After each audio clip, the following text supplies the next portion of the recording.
Insulin ಇಂಜೆಕ್ಷನನ್ನು ಸರಿಯಾಗಿ ಹೇಗೆ ಸಂಗ್ರಹಿಸಬೇಕು, ಹೇಗೆ ಇಡಬೇಕು, ಎಲ್ಲಿ ಇಡಬೇಕು ಅನ್ನೋದನ್ನು ಇವತ್ತು ನೋಡೋಣ. ಸಾಮಾನ್ಯ ಪ್ರಾಬ್ಲಮ್ ಇದು. ನಮಸ್ಕಾರ, ನಾನು ಡಾಕ್ಟರ್ ಜಿ ಬಿ ಸತ್ತೂರ್. ಲಕ್ಷಾಂತರ ಮಧುಮೇಹಿಗಳನ್ನು 40 ವರ್ಷದಿಂದ ನೋಡ್ತಾ ಇದ್ದೇನೆ. ಈ ಇನ್ಸುಲಿನ್ ಎಲ್ಲಿಡಬೇಕು, ಹೇಗೆ ತಗೋಬೇಕು, ಏನು ಮಾಡಬೇಕು, ಇದು ಬಹಳ ಜನರಿಗೆ ಇರುವಂತಹ ಒಂದು ಪ್ರಾಬ್ಲಮ್ ಮತ್ತು ಮುಖ್ಯವಾದ ವಿಷಯ ಕೂಡ. ಇನ್ಸುಲಿನ್ ಹಾಳಾಗದ ಹೇಗೆ ಇಡಬೇಕು? ಯಾಕಂದರೆ ಇನ್ಸುಲಿನ್ ಹಾಳಾಯ್ತಂದರೆ ನೀವು 30 ಯೂನಿಟ್ ತಗೋತಿದ್ರಿ ಉದಾಹರಣೆಗೆ, ಇಡೋ ಸ್ಥಳ ಇಲ್ಲದೆ ಹೋದರೆ ಡಯಾಬಿಟಿಸ್ ಕಂಟ್ರೋಲ್ ಆಗಲ್ಲ, ಡೋಸ್ ಸುಮ್ಮನೆ ಹೆಚ್ಚು ಮಾಡ್ತಾ ಹೋಗ್ತಾರೆ, ಇಲ್ಲ ಕಡಿಮೆ ಮಾಡ್ತಾರೆ.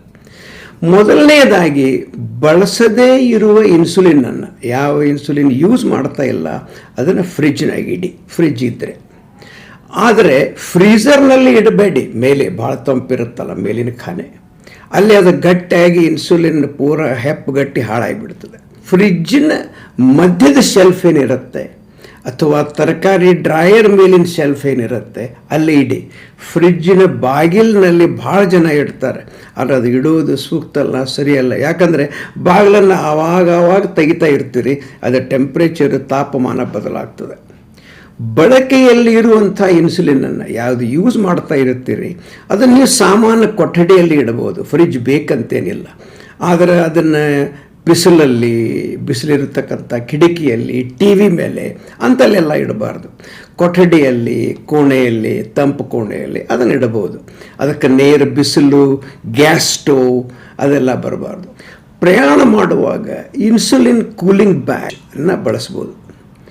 ಕೊನೆಗೆ ಒಂದು ಮುಖ್ಯ ವಿಷಯ, ಇನ್ಸುಲಿನ್ ಬಣ್ಣ ಬದಲಾಗಿದ್ದರೆ, ಗಡ್ಡೆ ಕಂಡ್ರೆ, ಅದರಲ್ಲಿ ಹೆಪ್ಪುಗಟ್ಟಿದರೆ, ಅದು ಅವಧಿ ಮೀರಿದೆ, ಔಟ್ ಆಫ್ ಡೇಟ್ ಇದೆ, ಅದನ್ನು ಬಳಸಬಾರ್ದು.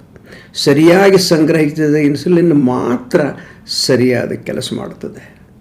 ಇನ್ನು ಇನ್ಸುಲಿನನ್ನು ದೇಹದಲ್ಲಿ ಸೇರಿಸೋಕ್ಕೆ ನಾನಾ ಥರದ ಉಪಕರಣಗಳಿವೆ. ಯಾರಿಗೆ ಬಹಳ ಎಫೋರ್ಡ್ ಮಾಡೋಕ್ಕಾಗಲ್ಲ, ಖರ್ಚು ಮಾಡೋಕ್ಕಾಗಲ್ಲ, ಅವರಿಗೆ ಸಾದಾ ಒಂದು ಇನ್ಸುಲಿನ್ ಸಿರಿಂಜ್ ಅಂತ ಬರುತ್ತೆ. ಒಂದೇ ಡಿಫೆಕ್ಟ್ ಅಂದರೆ ಇದರದ್ದು ನೀಡಲ್ ಏನದೆ, ಸೂಜಿ ಏನದೆ ಸ್ವಲ್ಪ ದೊಡ್ಡದಿರುತ್ತೆ. ಆದರೆ ಇನ್ಸುಲಿನ್ ಪೆನ್ ಅಂತ ಬರ್ತಾ ಇದೆ. ಈಗ ನಾನಾ ನಮೂನೆಯ ಪೆನ್ನುಗಳ ಮಾರ್ಕೆಟ್ನಲ್ಲಿ ಸಿಗುತ್ತೆ. ಇವು ಪೆನ್ನುಗಳೇನಿದೆ ಉಪಯೋಗ ಮಾಡಲಿಕ್ಕೆ ಬಹಳ ಹಗುರು. ಯಾಕಂದರೆ ಇದರ ಸೂಜಿ ಬಹಳೇ ತೆಳಗಿರುತ್ತೆ ಮತ್ತು ನಿಮಗೆ ಎಷ್ಟು ಯೂನಿಟ್ ಬೇಕು ಅದನ್ನು ಡಯಲ್ ಮಾಡೋದಿರುತ್ತೆ. ಅದನ್ನು ಇಲ್ಲಿ ತೊಡೆಯ ಮುಂಭಾಗದಲ್ಲಿ ಅಥವಾ ಹೊಕ್ಕಳ ಸುತ್ತಮುತ್ತಲೇ ತಗೋಬೇಕು. ನೀವೇ ತಗೊಳ್ಳೋದಾದರೆ ಕೈ ಮೇಲೆ ಅಥವಾ ತಿಗದ ಮೇಲೆ ತಗೊಳ್ಳೋದಾದರೆ ಮತ್ತೆ ಯಾರಾದರೂ ಕೊಡಬಹುದು. ಧನ್ಯವಾದ. Thank you for watching. See you again.